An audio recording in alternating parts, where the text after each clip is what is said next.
It's 9 o'clock in the morning, so lahat na nandyan, maayong morning, maupay na aga at magandang umaga sa lahat. So, as you can see po, kumakain po ang iyong lingkod. So, kanina po ako dyan kumakain. So, napag-isipan ko na i-record habang ako kumakain, di ba?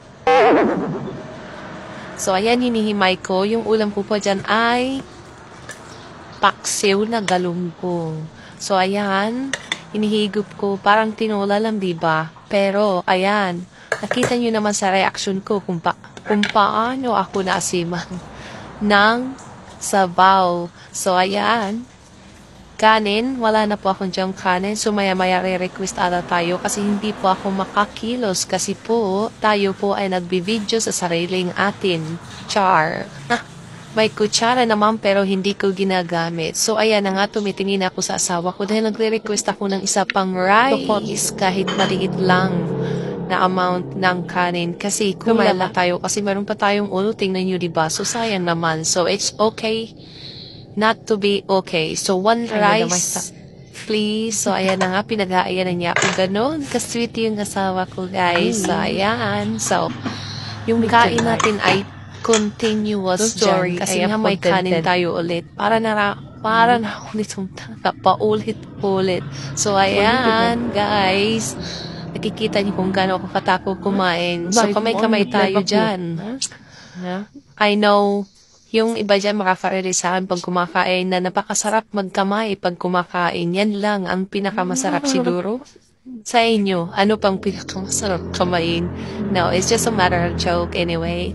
So, ayan, continue yung ating kain kasi hindi pa ubos yung ulo. Yung ulo yun na yan eh. Yan talagang may pakana kung bakit hindi tayo matapos-tapos sa pagkain. So, alam nyo naman na kailangan simutin kasi maraming nagugutom. So, ayan yung asawa ko. Kanina pa siya tumitingin sa akin. Sabi niya sa akin, uy, kanina ka pa dyan, buti hindi ka pa tapos. So, ang person walang pakialam. So, kanina pa tayo nagkakamay, pero yung sabaw, kailangan nating kutsarain. Akala mo makahibot ng nilagang baka, yung pala paksiw.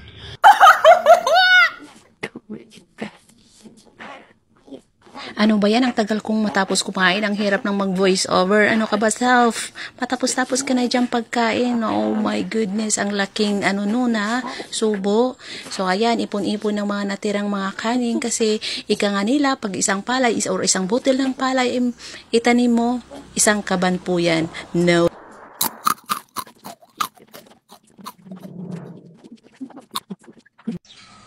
So, katatapos lang tayo kumain. So, pumunta na naman ako dito sa likod bahay namin. So, tinignan ko na naman yung calamansi tray ko. So, ayan guys. So, tingnan nyo guys. Diba? May mga bunga siya.